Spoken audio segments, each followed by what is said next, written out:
how did people feel about those missions being back now that Annihilation is in the world of kind of Calypso as opposed to being in instances? Did people still complete the missions that they set out to complete? Did people feel like they picked the wrong mission? And we can pause there. And like I say, if people have comments or suggestions, feel free to write them in chat or unmute.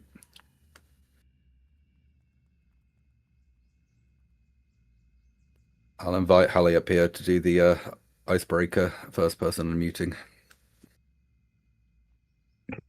Hello, I am Hallie, an old-time player, known to some as being very angry, but I do try to be constructive in my anger. About Mayhem mainly. I have spoken to a lot of people before today. I have requested that people didn't hold back in telling me what they wanted to say, that they didn't feel they could go on stage and say. And the broad audience did not like Mayhem at all. They hate the fact that we have nothing to use our rare tokens on. They didn't like the open world spawn because of the many bots that was roaming. There's no active action that a player can take to get a bot out of your spawn area or where you want to be. So they get to be there 24/7, grinding and bothering you. That was a huge letdown for many people. I did the Regilite. I finished it. I picked Regilite because I knew that I wanted more tokens because I have rare tokens. I hope at some point MindApp wakes up and give us exceptional tokens, exceptional items again to pull. I am not interested in pulling any blueprints and doing 4K gambles. I want to be able to use my rare tokens, and I really, really felt let down this time to the point where I almost didn't want to do it. And I know I say it often, but I am in love with the game. I am an avid player. I play almost every day. I want this to be fun. I don't want to be angry, but I got so frustrated. I think a very important question for Mindark to ask himself in all this is who is actually paying for all this? Who is actually the target audience? Who is actually making all this possible?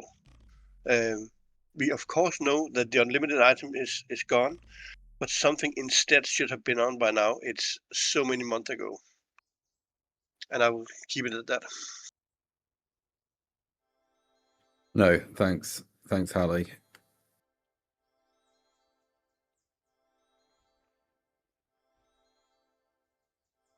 So maybe a couple of follow-up questions to the community there as well. Hallie mentioned that he wasn't interested in pulling blueprints and some of those other rewards from the Mayhem vendor. How have people found the blueprints? Obviously, there is an element of RNG kind of to crafting. So 1 click could be a success, or 10 clicks could all be fails. Have people actively pulled blueprint clicks from the Mayhem vendor to make exceptional weapons for themselves? And how have they found that?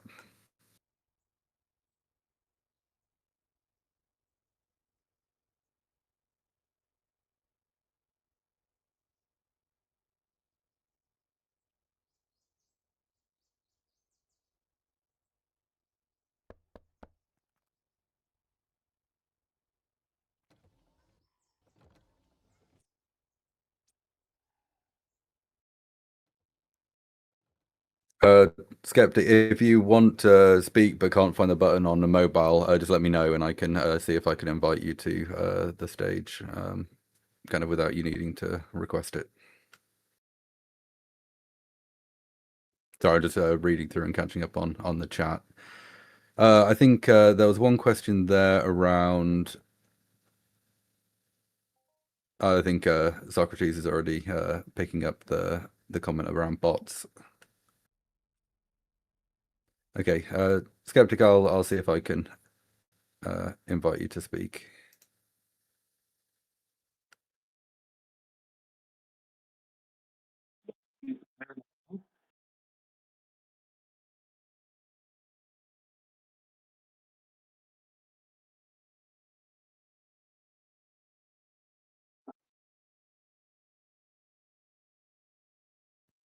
If you're speaking, Skeptic, I don't think I can hear you at least.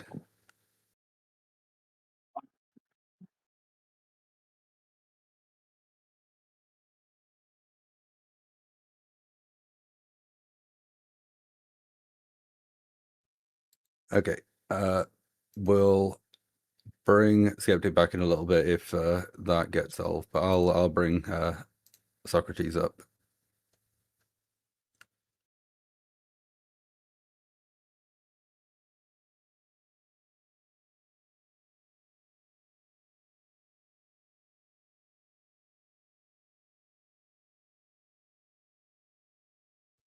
More technical issues.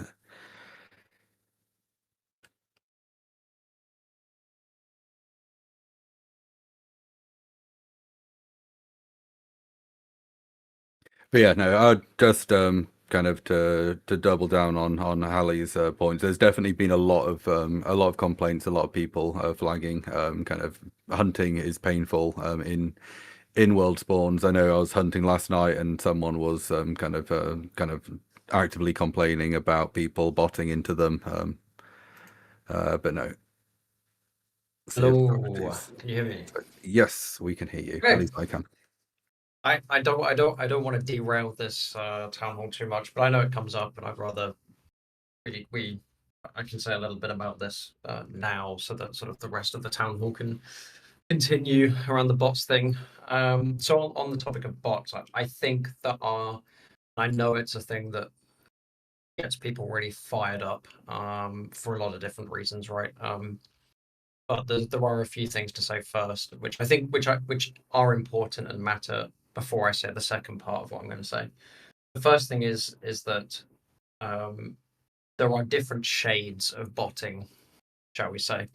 I think we throw that around quite a lot, but there is a huge difference between someone who's using, say, an F macro on their mouse, which these days comes with the software, versus someone who is fully automating their gameplay.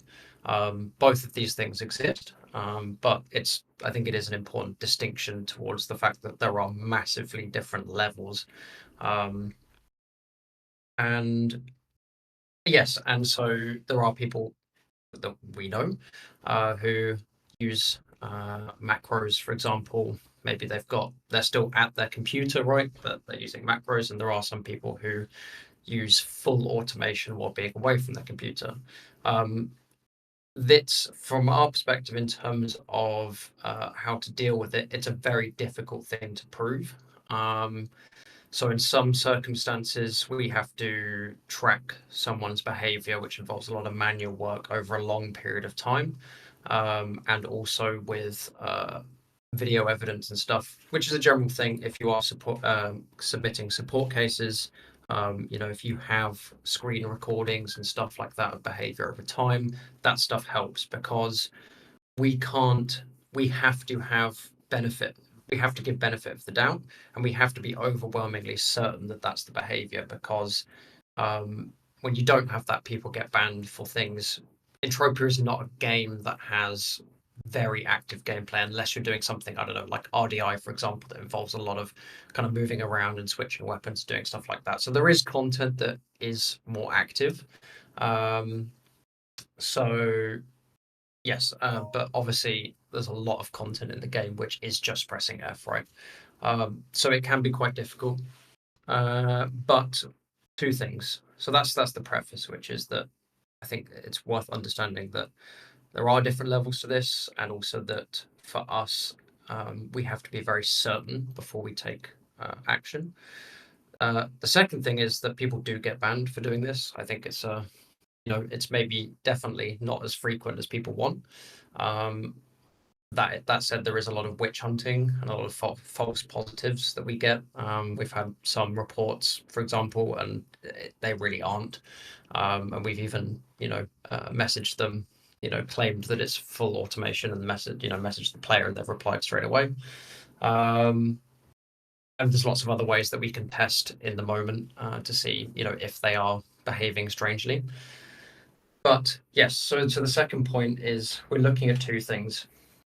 One is we're looking at, on the technical level, ways that we can both track and also prevent people from using, especially the full automation. That is something that's work that's ongoing. So you'll be pleased to hear that. And the other thing is that sometime, I would say in the next few weeks, we will have quite a large ban wave coming through for people who we believe to be botting. And that's not just in kind of hunting, that's kind of across the board. We're investigating, which takes a lot of time, but we're investigating a lot of the kind of key people that have been reported and that we have strong enough evidence for after investigation, and that will be in the sort of next few weeks. So yes, it's a very complicated issue. I know people are very passionate about it. I think it's really important to understand, firstly, the differences. When we say botting, it means a lot of different things. Also, as a company, we have to be very certain of someone's guilt, so to speak, before we can act. But there is stuff happening on this, as I say, in the next couple of weeks, and also longer term with technical stuff to address that. I'm not going to go into the specifics on technical details because I don't want to, create what's the word, incentive or tell the secrets of what these people are doing, so to speak. But I can say, at least on the technical level, that there's work going on in that department. So yes, and those bans are if it's a first time offence, will be 6 months, and if after they come back from that 6 months they do it again, it will most likely be permanent. We are discussing other things like skill resets, for example. So nothing is set in stone, but I want you to understand that these are significant bans, not someone taking a week-long break. This is pretty significant.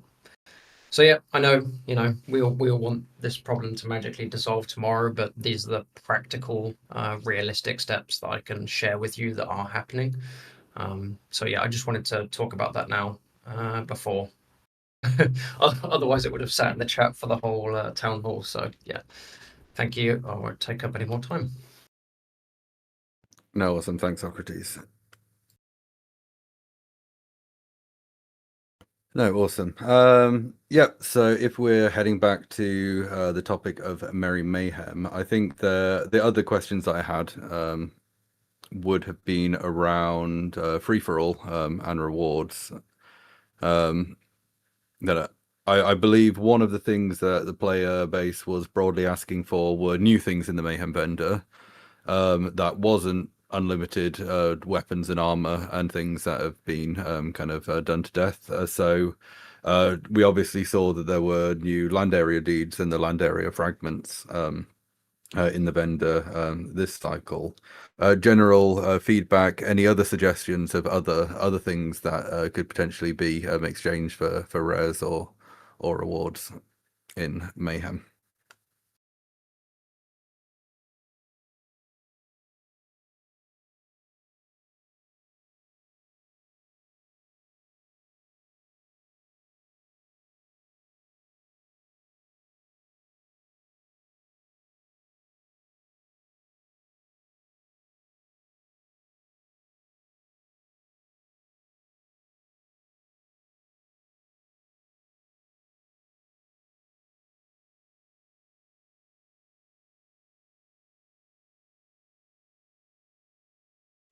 So definitely see a number of people that have asked about restocking exceptionals. 100%. That's on my list of things to flag and kind of make sure that Mindoc's aware of. There's a significant demand for people doing something with their rare tokens, especially when they've got low quantities of Mayhem tokens as well.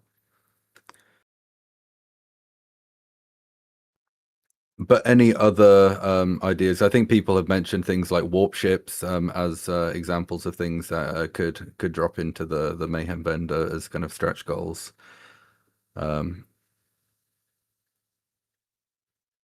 But no, and don't forget as well, if you do feel comfortable talking on voice instead of chat, feel free to request to speak using Discord or right-clicking your picture on Discord.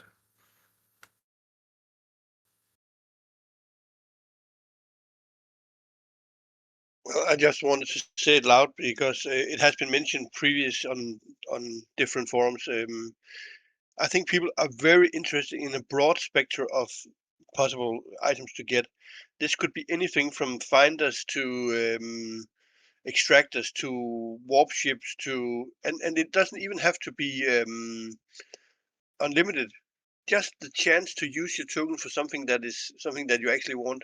You can even give out apartments or houses or whatever vehicles. People are desperate to actually get something cool and have that achievement happen. Get something that we actually would be positive about. The land areas was fine, but that is a very, very narrow target audience. There might be a handful of players in the game actually pursuing something there. The rest would be very happy to get new plates, new armor, new whatever. Just something they can actually use for gameplay. Yeah, that's it. Oh, cheers, Hallie. So things then that players can actively use to advance their own progression, their own gameplay, and they don't necessarily have to be kind of big investment pieces. Just things that have a kind of a quantifiable use to players. No, that sounds good. And finally, I think the remaining thing that I had, at least for Merry Mayhem, was around the new limited Mind Force chips. So off the top of my head, there was the Ember Aegis, Eye Shield, Carapace, Vacuum, something, and one more, Acid Cloak. Yep, thanks, Eve. Have people played around with those chips, and what do people feel about those and the buffs that they apply?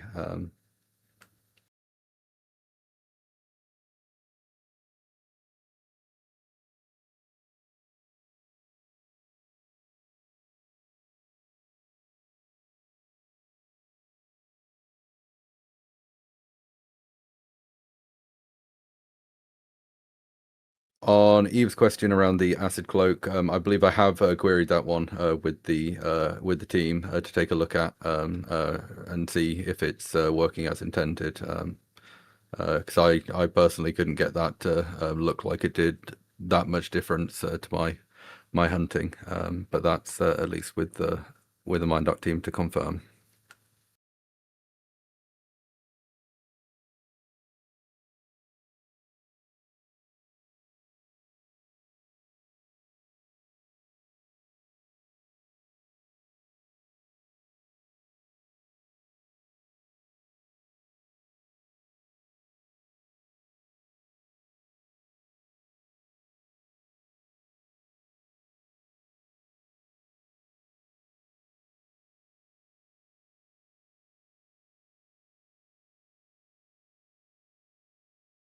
Yep, and there was obviously also the overcharged chip, which was recalled for balancing.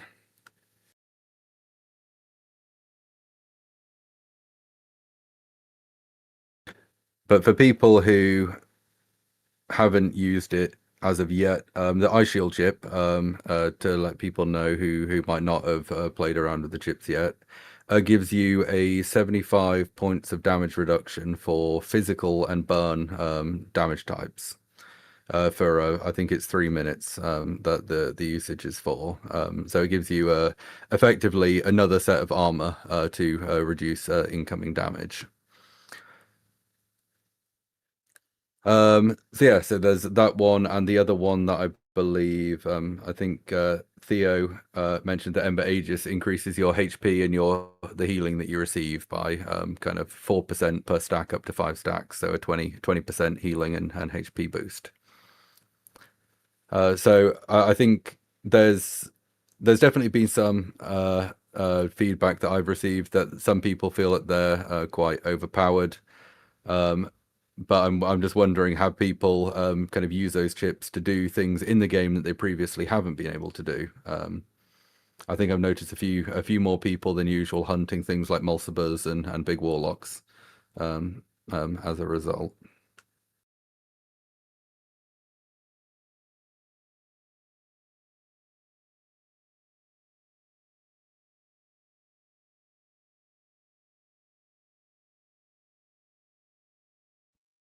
And I think my secondary kind of follow-up question around the new limited chips is kind of how does kind of this group generally feel about these new buffs, like newer ways to interact with the game and kind of augment your hunting kind of configurations and loadouts and add a new tool to your arsenal.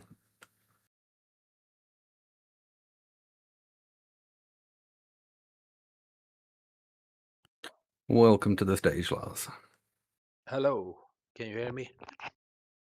I just Yes. wonder, when is Unreal 5 coming? As probably usual, that's 100% nothing that I have any information about, and I'm kind of sure Socrates in chat would give the same example kind of answer as you would expect. I say the focus of this is more around collecting player feedback and kind of suggestions. So 100% suggestion to kind of get more information and get more transparency over the Unreal Engine 5 development is a recurring theme, but not something that I think we're going to get any answer to in this forum, at least. Okay, thank you. Cheers, Lars.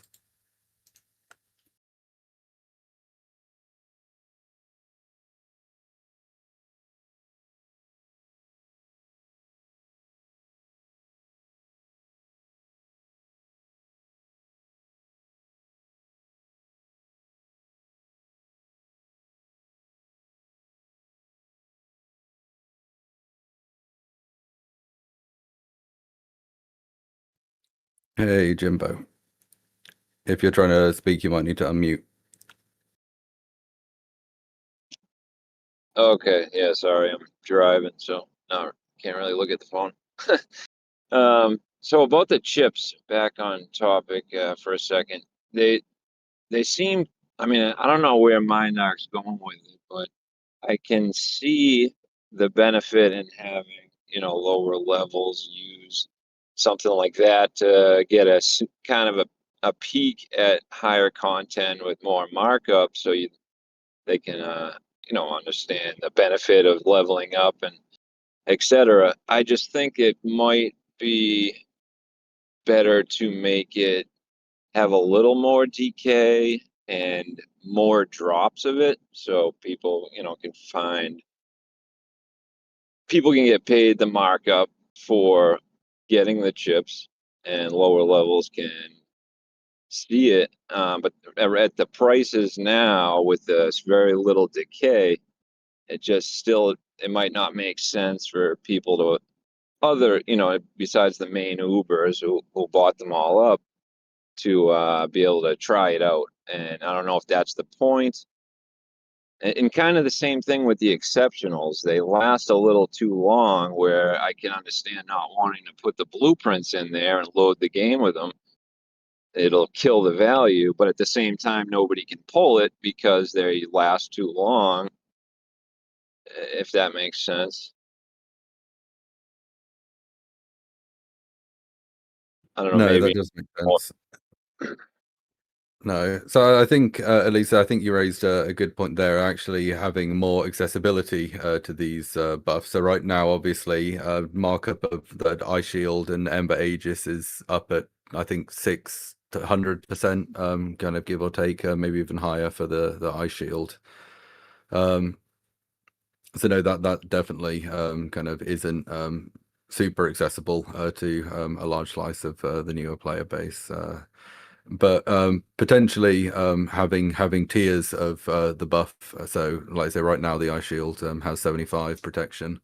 Having lower tier versions which also protect smaller amounts as well. But also, obviously, the kind of the accessibility at the moment, they obviously only drop during this mayhem. We don't know when the next time a supply of them is going to come back. There could be no drops until next Christmas mayhem, which kind of massively affects the availability and supply of them, because I don't think there's that many in circulation at the moment. Right. Yeah. I But don't no, know. I think there was one thing that I think Infamous raised, which I think is quite a good question.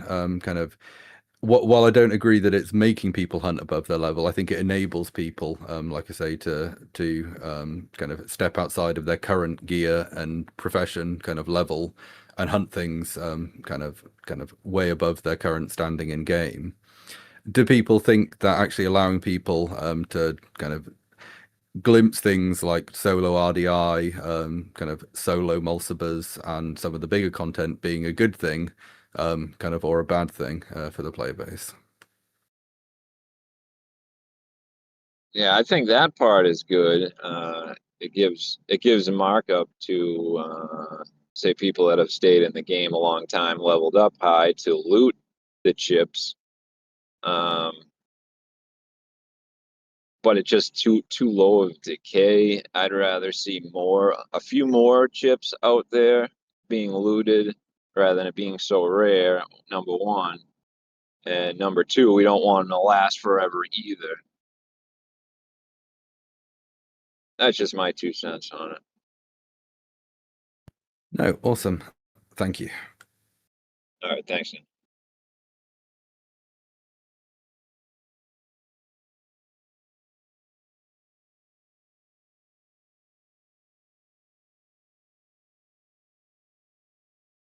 But no, I think conscious of time, going to start moving forward into the section for the Umbranoid event. So I think most people at least should have read the patch notes, at the very least, to see what came along with the Umbranoid update. So new spawns around Cape Corinth. There's new weapons, new limited armors, both craftable and looted, daily missions, AI daily missions, and then the new Khan boss and arena. Generally, question one, how have people been finding that content?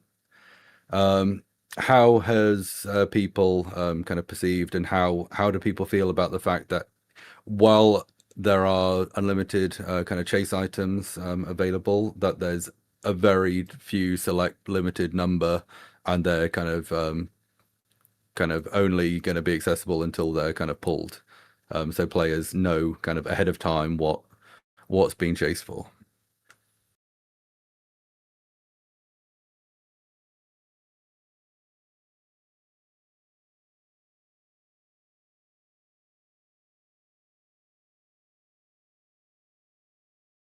I can bring Hallie back up while people type out. There's quite a few people typing at the moment. Hello again. I loved it. I haven't done much of it. It does not fit where I am in the game right now, but I really love most of it. There's a continuous thing that Mindark does in creating dead stock. They allow people to loot stuff, to be traded in, to be given in, like twin tokens and stuff like that, that eventually will be dead stock. I do not like that at all, and I know many players get frustrated with this. I think Mindark should change that so that initial stock will be the same as the stock that is needed. Also, it does look like some of the stuff has stopped dropping or has become very, very limited in drops now. I heard somewhere that the Void shot had not been dropping for quite a while now. So maybe it's a little bit too try hard, a little bit too much effort for a little group that is maybe too small. I think many other players want to participate and just get stuff that is actually needed by the other players, higher players if you want. So avoid dead stock and involve more players. again, who's the target group? Who are we trying to make this event for? This is something that I believe Mindark misses quite a lot sometimes, but this event does overall look pretty good. Yeah, that's it. No, awesome. And if anyone missed it, kind of Socrates did just post in the chat there that the Umbranoid event will have more phases. So that there was already kind of, well, question 3 is kind of how should Mindark expand on the content that's there? 'Cause there's definitely been some fears that kind of after these shards and the unlimited items being pulled, the activity is gonna drop drop lower. So at least a couple of questions that I noticed in chat when Hallie was talking there. Let's see if I can find them again.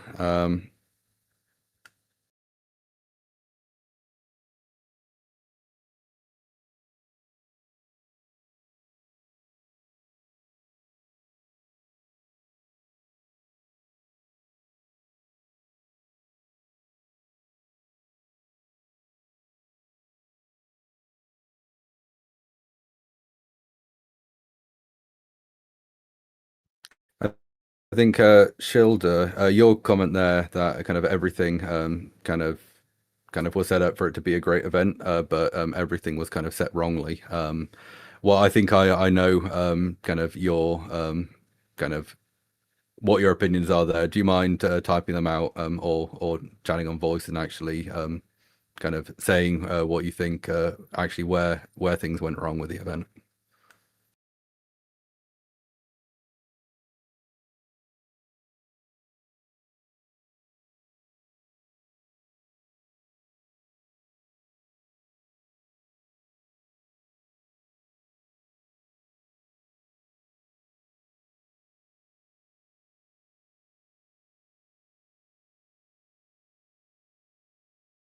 And Philip, you've got a message there. Any fixture for the missions that randomly doesn't work? Which missions are you referring to there?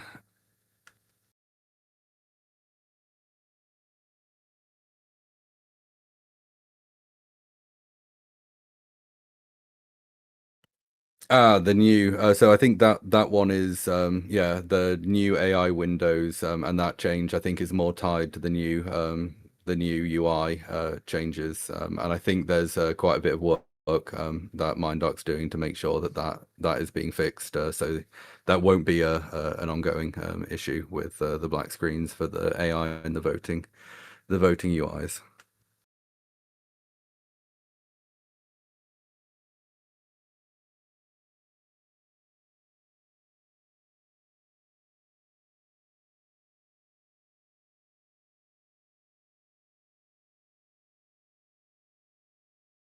And I think probably just to answer Chuck's question, the looting of Pixie, I think 100% was probably just due to the fact that that's what Umbranoids used to drop as part of their loot table from way back in the day. So as part of the kind of bring them back, they inherited some of their old drops, and that's why those are in their loot table. Umbranoids also drop kind of cooking pots and frying pans and a few other cosmetic items, which again are very kind of like old world items, and I've got a few of those now sat in storage. But yeah, there's a few definitely legacy loot in the loot tables. So that I think it was also a feedback item to make sure that kind of a secondary pass is taken over kind of loot, especially when adding new content like this.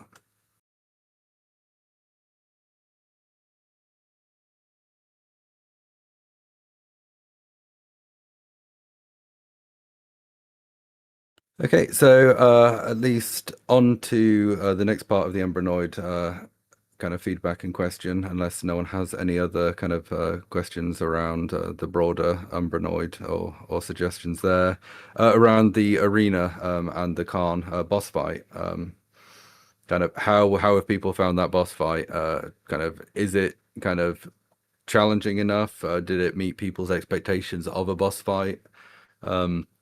Anything that Mindark can do to improve on that and improve on that kind of going forward. potentially new bosses and new encounters that they work on.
Probably a side note for Avalon and Almighty Lutius. If you also have ideas of kind of events and things that you want to share over, probably not to take this town hall too far off topic, but 100%, I think always good to share ideas and around what kind of content can be done for lower level and lower spend players in the game as well.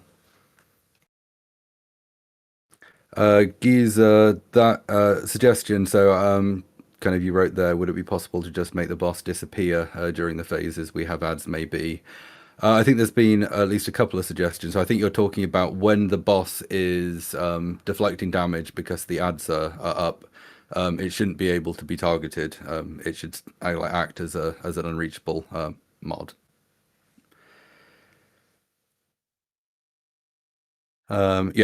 Yeah, no, I've definitely already got that on my Umbranoid kind of feedback list.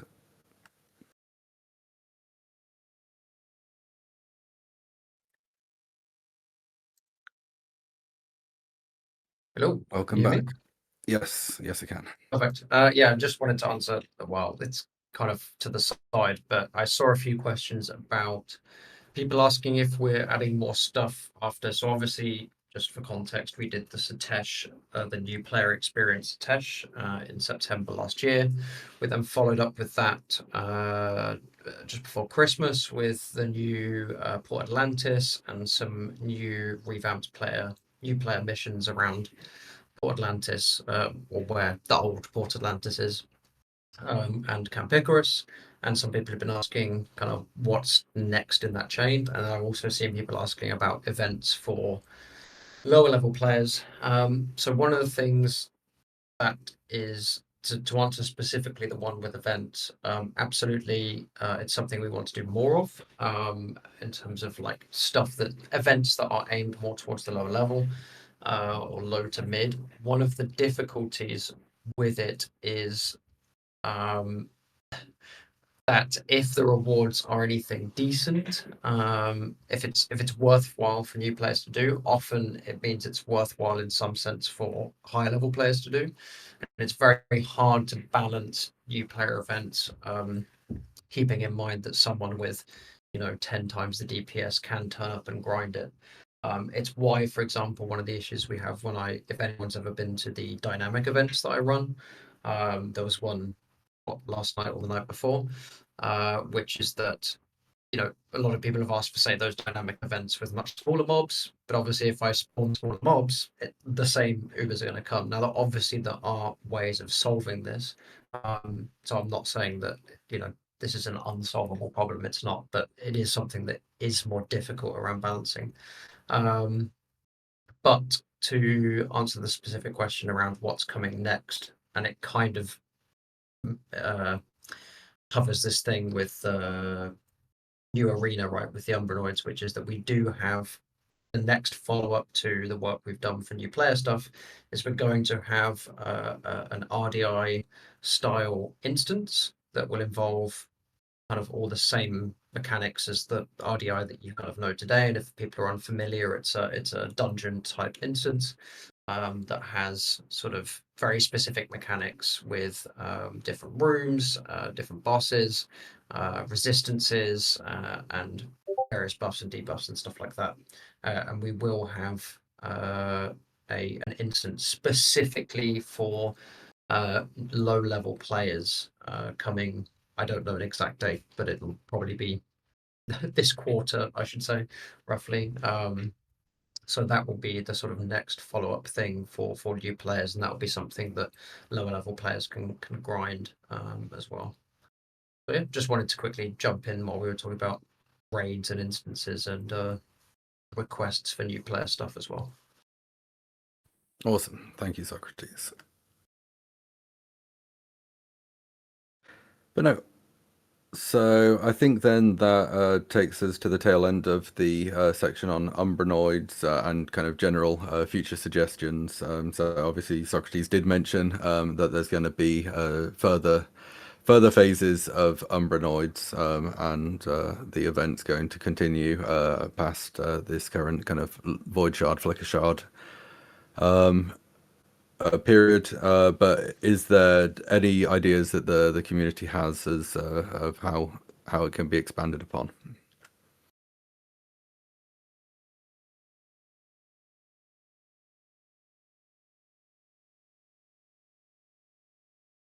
And I think at least to throw in a suggestion that I got yesterday, kind of from someone in the community, making sure that there's long-term use for the materials that drops from Umbranoids, because right now I think there's not much use for the materials that are out there at the moment. So all of the war trophies are just really used in the daily AI missions. So having more use for those and bringing some markup to the mobs themselves would be very useful.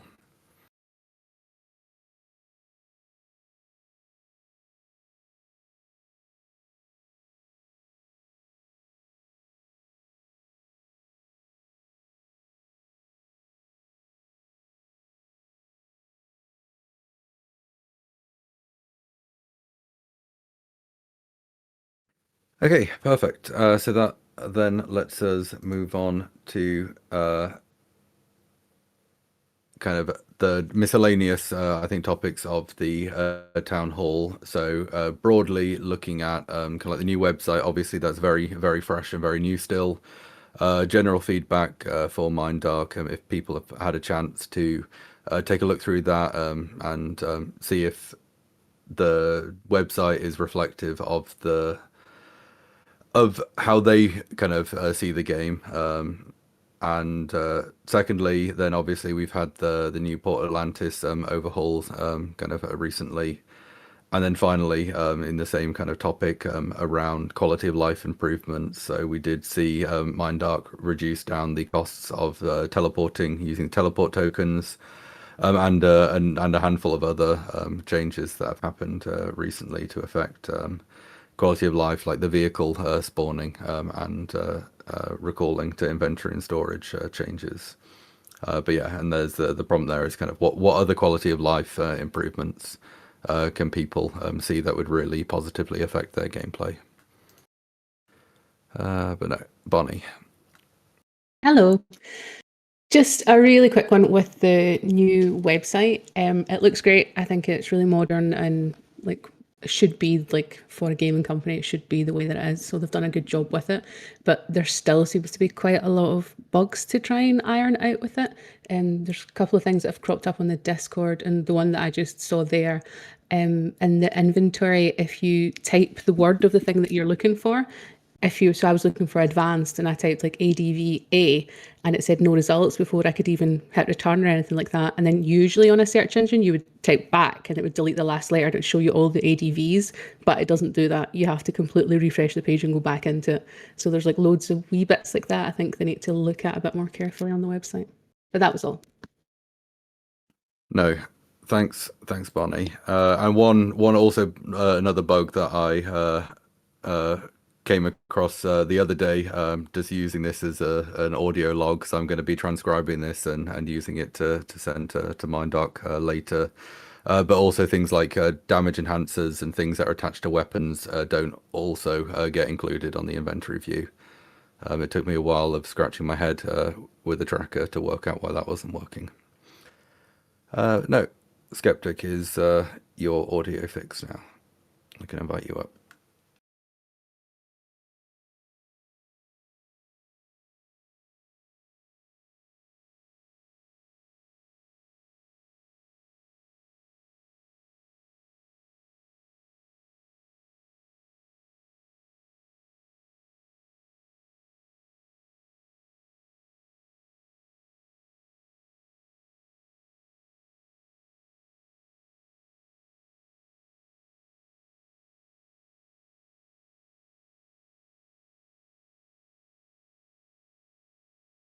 Do you hear me now? Yes, we hear you. Yes, you hear me. Yeah, mostly my worries are regarding who is the target audience for this game, because a lot of the mid-level players, such as myself, Bikuni, Rain, Glalas, we all deposit between 5,000, 10,000 euros every year. But it feels like the focus is to the new players. And with every event and with every change, we are dumping the game down. Ever since the before times, since 2005, I don't recall 2003 when I joined, it has always been about getting an edge by doing the math and getting the knowledge. But now, for instance, like they put output amplifier components in the Mayhem mobs. There is a company that dropped from Formicicada, Rextelum, and Spinas. Why is the idea that the target audience is going to be branded people who are going to gamble, or is the target audience people who actually want to have a chance to affect the gameplay economically? So probably to try and understand kind of where you're coming at with that. So They're giving away freebies. Matter of fact, I talked with you in the direct messages earlier. They're giving away freebies to newer players, to lower level players, to people who don't put the effort in. But it has always been that you put the effort in, and then you make a profit, then you make progress. But it feels like they're doing handouts. And I'm from Sweden. I already pay 60% tax. I'm not gonna pay tax in here too. It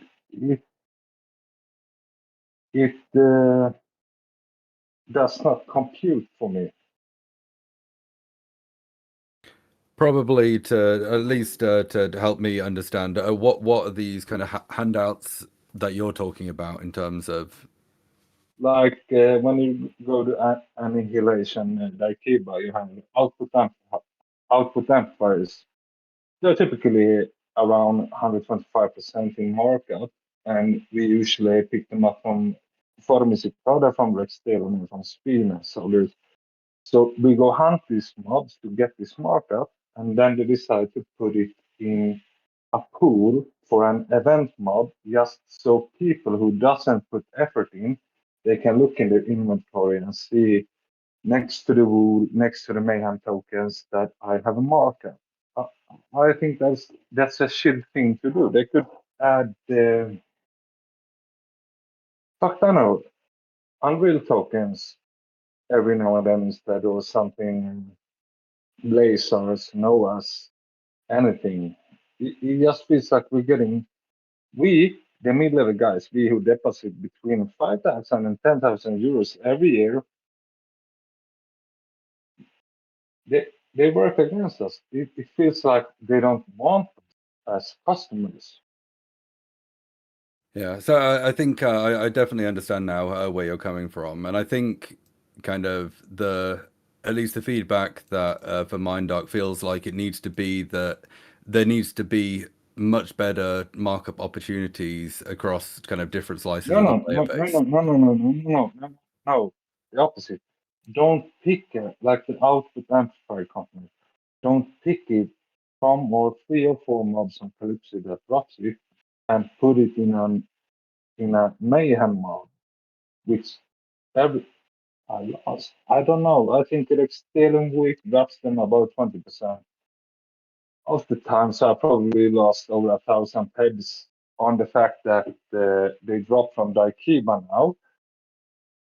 So just for these event mobs, put in the regular shit fucking loot that you tube, and don't pick from us who actually put effort and time into putting tables and databases together, so we can judge which you get what I mean. Yeah, no, I understand. Yeah, and I think kind of there's a much longer conversation there around kind of markup and yeah, and that's probably something that we can also take offline, because it sounds like you got some other thoughts there. So feel free to kind of DM me, and we can chat and kind of see if we can get a longer form kind of feedback to MindDoc there. But thank you. Yeah, and I think in terms probably of something like outputs, kind of from a overall player perspective, I do half wonder kind of having more affordable damage enhancers for the player base. There could be an argument that that's more beneficial for kind of the player base in hunting and finding more markup opportunities than having kind of enhancers at 300% versus 170% kind of cost.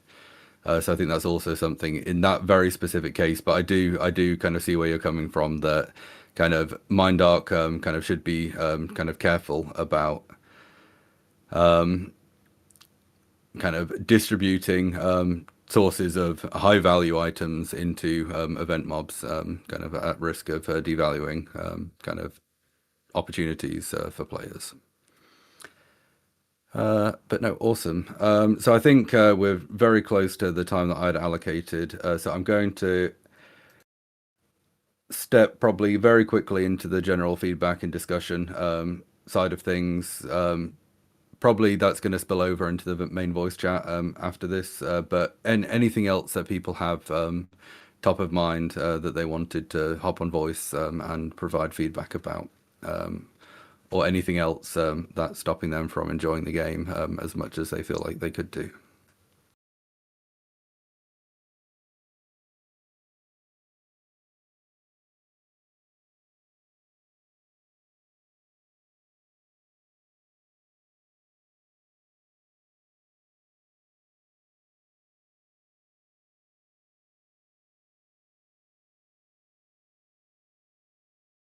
I'll bring Hallie back as he has requested to speak. Yes, two fast ones. It wouldn't be a town hall if I don't mention that PCF is not running good.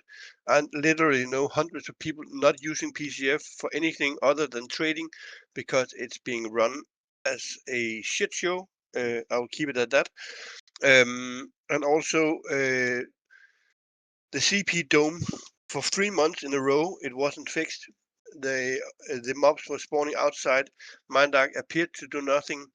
Planet Partners has the same issue. They have issues going on for 7 months now where no fix is applied. The fix is found within 14 days of the VU, and now 7 months later, we still don't see a fix.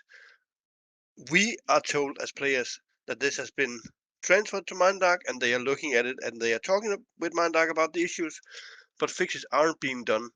And on the same time, we see on Aris that they get fixes within a week. It just seems weak and bad decisions. That's all. Thank you. No, good feedback points. Thanks, Hallie.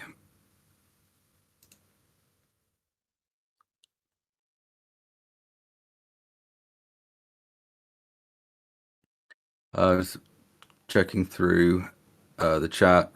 Why is return so bad? Ashy rig still going dry daily. That again, probably. I don't want to echo what Hallie just said, but I know that the MindArc team is aware of that one and have been looking at ways to stop the Ashy rig from shutting down in the evening time.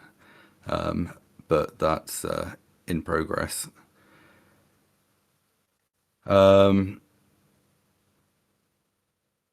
Let's see, are there any other questions or suggestions in the chat?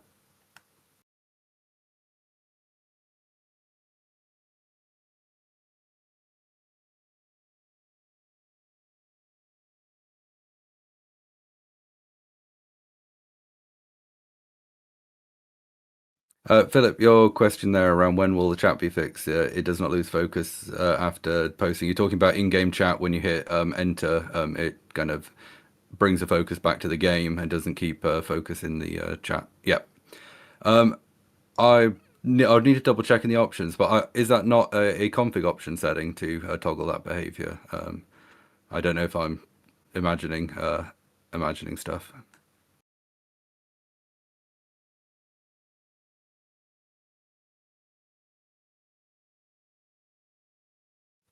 Hello, hello. Hey, welcome. Thank you so much for letting me join. Actually, I just want well, just give me your opinion, of course, because I never had the ability to join before. First off, I would like to say that even though people whine a lot, I would say MindArc's taking a step forward in a good direction, because a lot of stuff that we address now is getting actually fixed, not within the time that we kind of deem acceptable, but it is getting fixed. On my personal case, I reached you because I was advised to do so. It took a while, but I got my support cases solved in a fair manner. In the past, they wouldn't be so I have to give thumbs up for that. But my opinion would be, and my question would be eventually that there's a lot of bugs going around that they're annoying. One of them is, for example, the sound bug. There's some places where sound triggers something and it just makes your game crash, and it takes quite a while to relog. At times you lose mobs, yada yada. That bug's been for a while. Same with Ari's bugs, the sound bugs. You just lose sound every now and then. With this, I mean, there's plenty other small bugs that they are annoying to enjoy the experience fully. But main question is, are these bugs actually on a priority to be fixed eventually? Because some of them are weeks, some of them are months, and some of them are years old. Because I took a break, and when I came back, the bugs were still there. Or are these bugs just going to stay until the Unreal update, whenever that's going to come? Because yeah, that would be a thing.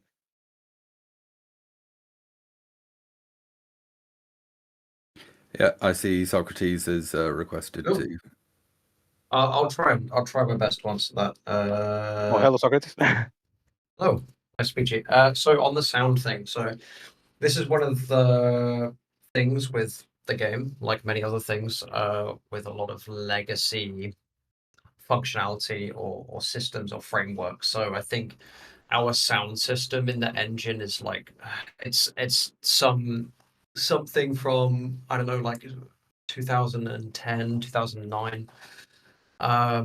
And with a lot of the stuff going on today, it's causing a lot of issues. There's a lot of things that we have in the game where the underlying technology is kind of no longer supported, and we have to do a lot of work to keep it functional in the way that we want to, and that's kind of what you see with the sound. So to answer your question, sometimes what may seem like very simple problems from the player perspective is actually incredibly complicated from the development perspective, with the legacy of these things and the time investment required to switch them. Obviously, we want everything fixed, we want everything perfect. We want to be singing Kumbaya, but it's obviously a case of priorities. One thing, as a general kind of thing of where we've tried to take a slightly different approach or whatever. So, for example, for many years, even when we did the UI refresh in, was it 2024? That wasn't a fundamental framework. That was just a visual refresh, right? So the technology that the UI has been working on has been the same, regardless of when we changed the look in 2024. The technology has been the same since the CryEngine release, and that I think was built on Flash, right? So it's all of the problems that we've had with UI for years have built up. But that's where, for example, now in the one of the latest updates, we've just started introducing the new Chromium embedded framework for UI. A few issues, obviously teething issues, but we will be rolling that out to more elements of the UI. We're doing it carefully and in a measured way. But that's an example where, sometimes when we have a lot of issues with a particular thing, whether that's sound, whether it's UI, sometimes it makes more sense for us to wait until we have a full technology replacement rather than trying to kind of endlessly spend a lot of time and resource patching what is fundamentally a broken system.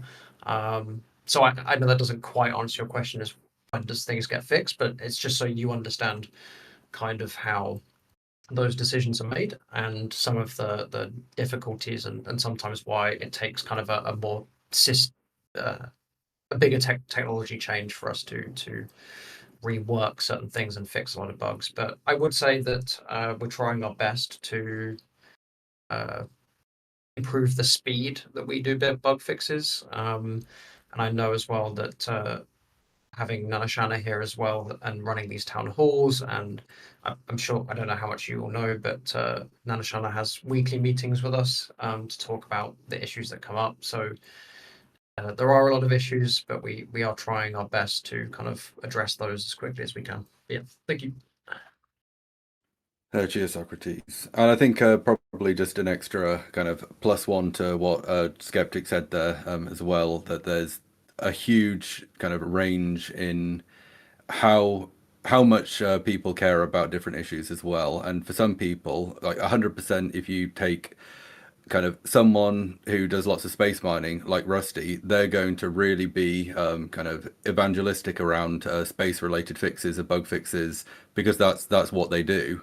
But there's kind of, like, say, I have these meetings with MindArc on a weekly basis, and the pool of kind of fixes that kind of need to be prioritized, need to be addressed by MindArc, and kind of they obviously will be prioritizing them internally.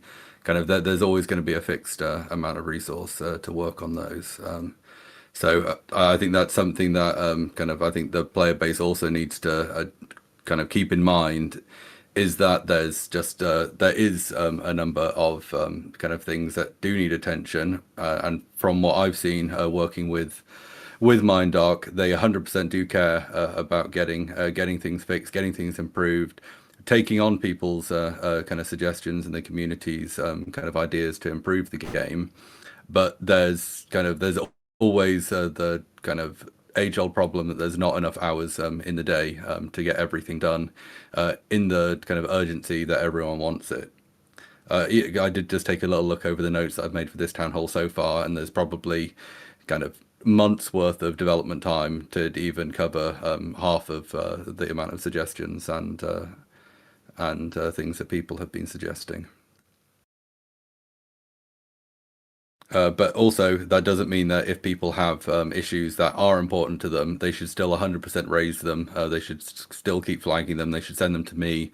I'm here to be annoyed and kind of on people's behalf, hold MindArc accountable, hold them to being honest about kind of keeping the focus on things. So definitely feel free to ping me as frequently as you like about these issues that are affecting your gameplay, and I'll make sure that MindArc also kind of experiences that pain too in my weekly meetings with them.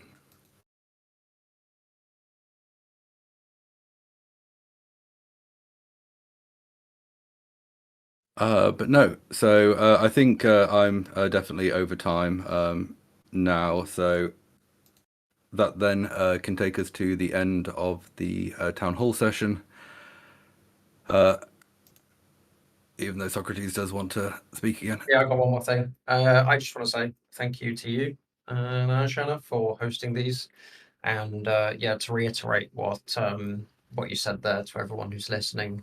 Obviously, I am around. I try my best to keep in touch with everything that's going on and answer questions and DMs and various things when I can. But obviously, I have a lot of other stuff internally to do. And obviously, it's a Saturday evening for me now. So please, if you don't get a reply from me and you want to talk to me, please contact Nanashana. If you have cases and stuff, all of that eventually goes through to the MindDoc team. He's not just kind of he does have the ability to raise issues to us internally, and he's doing an amazing job. So yeah, big thank you to him, and please make use of him. That's what I say. And yeah, he's doing a fantastic job. So thank you, Nana, for hosting this, and yeah, really appreciate the work you're doing.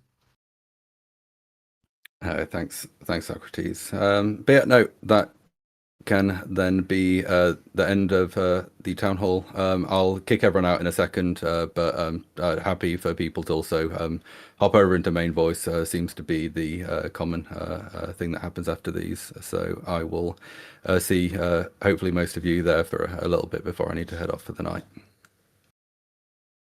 Thanks all.